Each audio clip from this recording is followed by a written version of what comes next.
அன்பு சகோதர சகோதரிகளே, ஆண்டவராகிய இயேசு கிறிஸ்துவின் நாமத்தில் என் அன்பின் வாழ்த்துக்கள். இன்றைய முத்தின் மூலமாக மறுபடியும் உங்களை சந்திப்பதில் மகிழ்ச்சி அடைகிறேன். கர்த்தர் உங்களை ஆசீர்வதிப்பாராக. முடிவு பரியந்தம் நிலைத்திருப்பான் என்று மத்தேயு சுவிசேஷம் 10:22 மையமாய் வைத்து தியானிக்கிறோம்.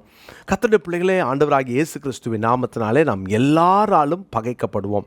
இயேசு கிறிஸ்துவின் நாமத்தை நம்புகிற, விசுவாசிக்கிற, பின்பற்றுகிற, பயன்படுத்துகிற எல்லாருக்கும் இந்த உலகத்தில் துன்பங்கள் வரும். ஆனால் நாம் முடிவு பரியந்தம் நிலைத்திருக்கணும்.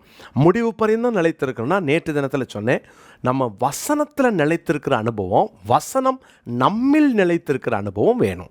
நீங்கள் ஒரு நாளும் பைபிள் படிக்க மறந்துடாதீங்க.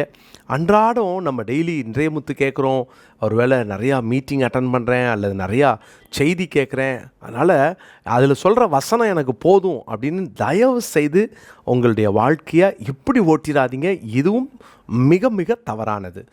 நீங்கள் வசனம் கேட்கலாம், செய்தி கேட்கலாம், எல்லாம் பண்ணலாம். பர்சனலாக நீங்கள் தேவனோடு பேசவும், தேவன் உங்களோடு பேசவும், வேத வாசிப்பும் ஜபத்தையும், பர்சனல் மெடிடேஷன், பர்சனல் டிசிப்ளின் உங்கள் லைஃப்பில் இல்லாமல் தயவுசெய்து நல்ல கவனிங்க, ஜெயிக்கவே முடியாது.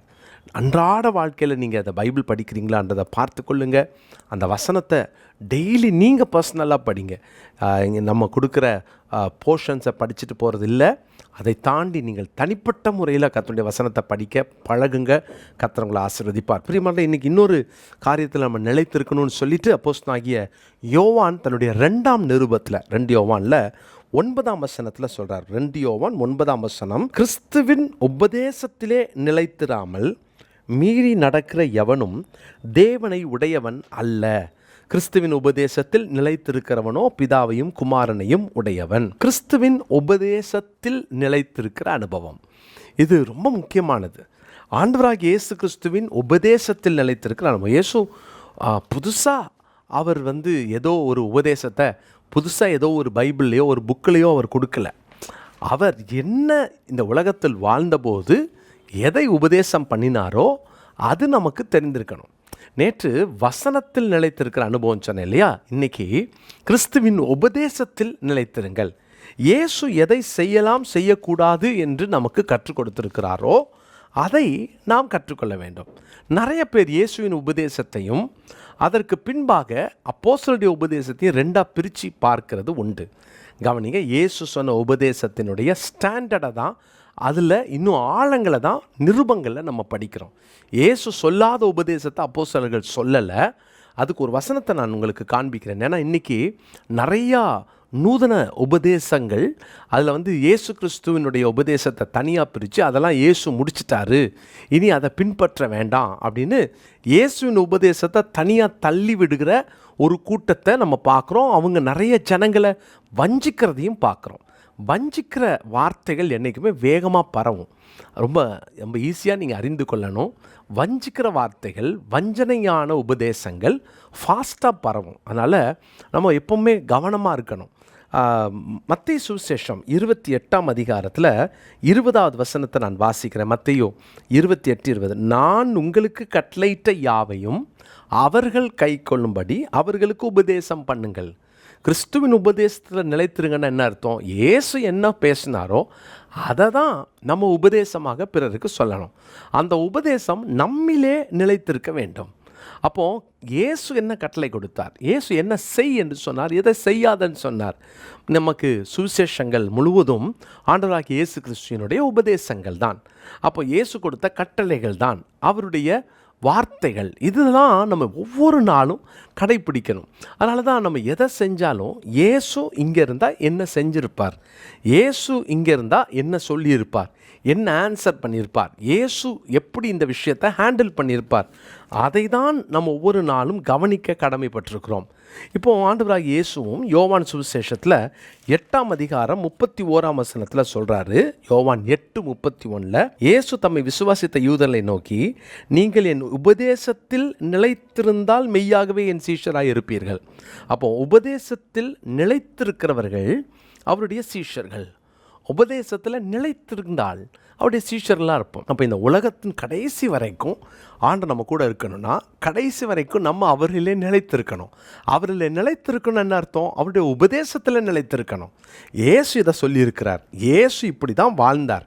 இயேசு இப்படி தான் வாழ சொன்னார். இதுதான் நம்முடைய உபதேசமாக மாறணும். பிரியமானவர்களே, இன்றைக்கி உங்கள் வாழ்க்கையில் இப்படி தேவனுடைய உபதேசத்தை கை கொள்ளுகிற, இயேசு உபதேசம் பண்ணிட்டாரு, நான் அதை மாற மாட்டேன் அப்படின்றதுல ஸ்ட்ராங்கான முடிவுகளை எடுக்க கற்றுக்கொள்ளுங்கள்.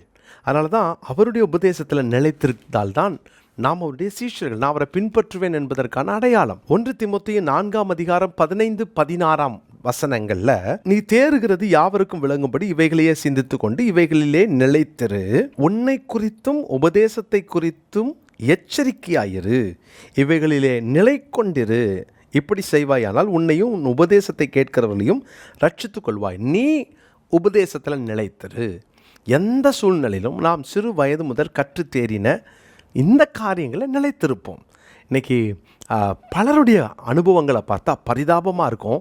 சிறு வயது முதல் கற்று தேறின அந்த காரியங்களில் கொஞ்சம் கொஞ்சமாக நாளாக நூதன உபதேசங்களுக்குள்ளே அவங்க போய் சிக்கி கொண்டு புதுசாக அவங்க இல்லை இவங்க இப்படி பிரசங்கம் பண்ணாங்க அதனால் நாங்கள் இப்படி மாறிட்டோம், இப்படி பேசினாங்க அதனால் நாங்கள் இப்படி மாறிட்டோம்னு சொல்லிட்டு தங்களுடைய அடிப்படை உபதேசத்தை விட்டே தவறி போகிறவர்களே நம்ம இன்றைக்கி பார்க்குறோம்.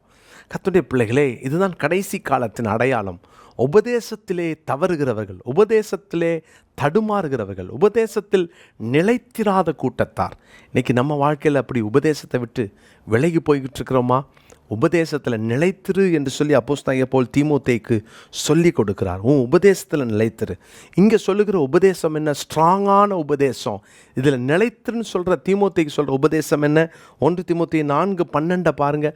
உன் இளமையை குறித்து ஒருவனும் உன்னை அசட்டை பண்ணாதபடிக்கு நீ வார்த்தையிலும் நடக்கையிலும் அன்பிலும் ஆவியிலும் விசுவாசத்திலும் கற்பிலும் விசுவாசிகளுக்கு மாதிரியாயிரு. இந்த இடத்துல தான் நான் வருமளவும் வாசிக்கிறதிலும் புத்தி சொல்லுகிறதிலும் உபதேசிக்கிறதிலும் ஜாக்கிரதையாயிரு. அவர் இதுதான் சொல்கிறார். நான் வர்ற வரைக்கும் ஸ்ட்ராங்காரு, நிலைத்திரு. திரும்ப சொல்கிறார் 15-16 நிலைத்திரு, நிலை கொண்டிரு. 16ஆம் வசனம், உபதேசத்தில் நிலைத்திருங்க. உபதேசத்தில் டாக்ட்ரினில் ஸ்ட்ராங்காக நில்லுங்க.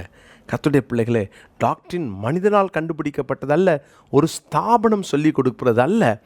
நாம் இயேசு சொன்ன உபதேசங்களிலே நிலைத்திருந்தால் நாம் அவருடைய சீஷர்களாக இருப்போம். அதுதான் தேவன் நம்மிடத்தில் எதிர்பார்க்கிற காரியம். நாம் அப்படி நிலைத்திருந்தால் முடிவு பரியந்தம் நிலைத்திருக்கிற அனுபவம், நாம் ரட்சிக்கப்படுவோம் என்று இயேசு சொன்னார் இல்லையா?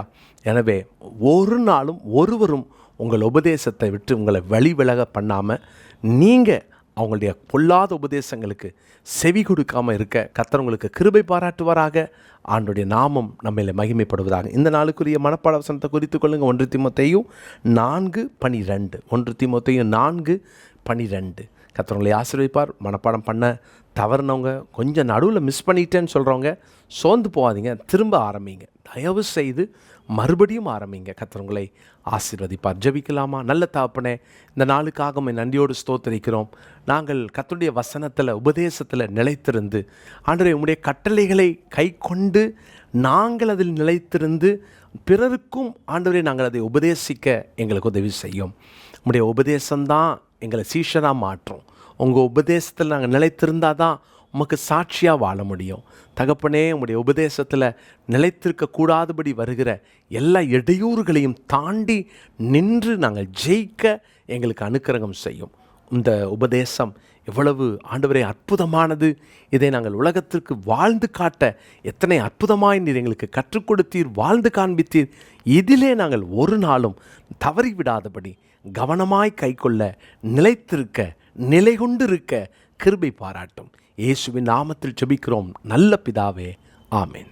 கிறிஸ்துவுக்குள் பிரியமானவர்களே, இயேசு கிறிஸ்துவின் இனிய நல்ல நாமத்தில் என் அன்பின் வாழ்த்துக்கள்.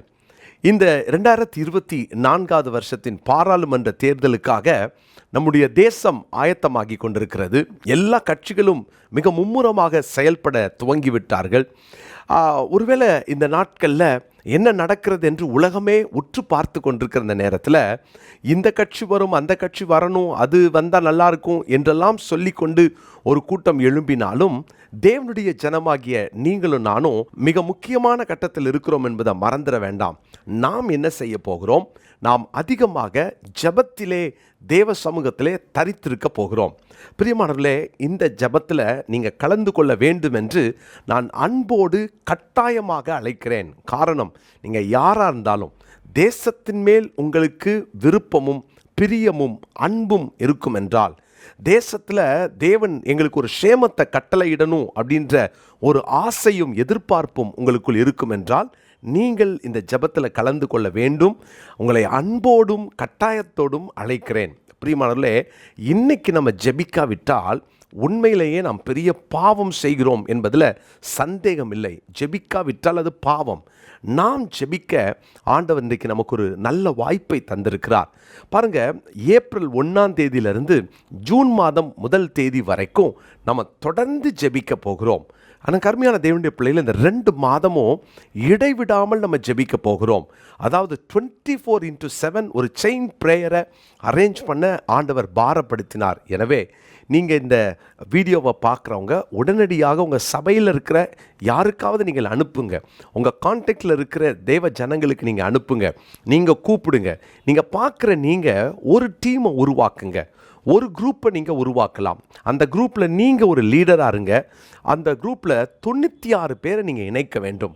பிரியமானவர்களே, உடனே உங்கள் மனசில் 96 பேரை நான் எங்கே போய் பிடிப்பேன், யாரை பிடிப்பேன் அப்படின்னு நீங்கள் நினைக்கலாம். நீங்கள் ஃபோனில் ஒருவரை அழைங்க. அந்த ஒருவர்கிட்ட சொல்லுங்கள், உங்களுக்கு தெரிந்த ஒருத்தரை கூப்பிடுங்கன்னு சொல்லுங்கள். இப்படி உங்கள் டீமில் 96 பேரை சேருங்க.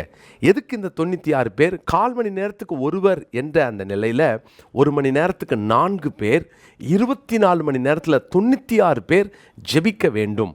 ஒருவேளை மத்தியானத்துக்கு மேலே மறுபடியும் நீங்கள் அந்த ப்ரேயரில் 1/4 மணி நேரம் கலந்துக்கிறீங்களா? ரொம்ப நல்லது. காலையில் நான் வேலைக்கு போகிறேனே, என்னால் காலையில் ஜெபிக்க முடியாதுன்னு நினைக்கிறீங்களா? வீட்டில் இருக்கிறவங்க அல்லது ஒர்க் ஃப்ரம் ஹோம் அப்படின்னு சொல்கிறவங்க அல்லது ஹோம் மேக்கர்ஸ், நீங்கள் என்ன பண்ணலாம், காலையில் அந்த டைமை எடுத்துக்கோங்க. வேலைக்கு போயிட்டு வரவங்களுக்கு சாயங்காலம் 5 மணிக்கு மேலே நீங்கள் கொடுக்கலாமே. இரவு உங்களுக்கு தெரிந்த யாராவது வெளிநாட்டில் இருந்தாங்கன்னா அவங்கள நீங்கள் இதில் இணைக்கலாமே. ஆனால் ஜெபிக்க வேண்டும். பிரியமானவர்களே, இப்படி பல குழுக்களை பல ஸ்டேட்டில், டிஸ்ட்ரிக்டில் ஏற்படுத்தி கொண்டிருக்கிறோம். நீங்கள் இதில் கலந்து கொள்ளுங்கள். கீழே காண்கிற இந்த ஃபோன் நம்பரில் வாட்ஸ்அப்பில் ப்ரேயர் ரிக்வெஸ்ட் வேணும்னு கேட்டிங்கன்னா எந்த மொழியிலும் நாங்கள் கொடுக்க ஆயத்தமாக இருக்கிறோம். கன்னடமாக இருக்கட்டும், தெலுங்காக இருக்கட்டும், மலையாளமாக இருக்கட்டும், ஹிந்தியாக இருக்கட்டும், இங்கிலீஷாக இருக்கட்டும், தமிழாக இருக்கட்டும், நாங்கள் உங்களுக்கு அனுப்பி வைக்க ஆயத்தமாக இருக்கிறோம். ஆனால் நீங்கள் ஜெபிக்க வேண்டும். நீங்கள் இன்றைக்கி சபையாக இணைந்து கொள்ளுங்கள்.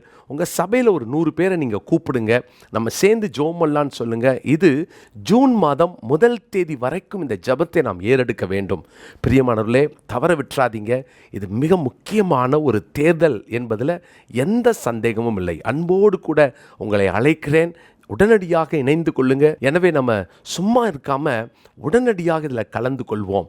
தேவன் உங்களை ஆசீர்வதிப்பார். தேசத்திற்காக ஜெபிக்கிறதை ஆண்டவர் சபையினிடத்தில் தான் எதிர்பார்க்கிறார். நாம் தான் ஜெபிக்க வேண்டும். ஜெப குறிப்புகளை வாட்ஸ்அப் மூலமாக உங்களுக்கு நாங்கள் அனுப்பி வச்சுருவோம். அதுக்காக பிரிண்ட் பண்ணப்பட்ட புத்தகம் ஆயத்தமாக இருக்குது. எந்த மொழியில் இருந்தாலும் சரி, நாங்கள் உங்களுக்கு அதை அனுப்பி வைக்கிறோம். எனவே தேவன் இந்த நாட்களில் நம்மளை எழுப்பி கொண்டிருக்கிறார். ஜெபிப்போம். தேவன் நமக்கு ஒரு பெரிய நன்மையை வரும் நாட்களில் நம்ம கட்டளையிடுவார். அவருக்கு சித்தமானவர்களை ஆண்டவர் தேசத்திலே தலைவர்களாக ஏற்படுத்துவார். ஆனால் நாம் நம்முடைய கடமை ஜெபிப்பது. பிரியமானவர்களே, இன்றைக்கே இதை தொடர்பு கொள்ளுங்கள். உங்கள் அழைப்புக்கு நாங்கள் காத்திருக்கிறோம். நிச்சயமாய் இந்த ஜெபத்தில் நீங்கள் கலந்து கொள்வீர்கள் என்று நான் விசுவாசிக்கிறேன். God bless you.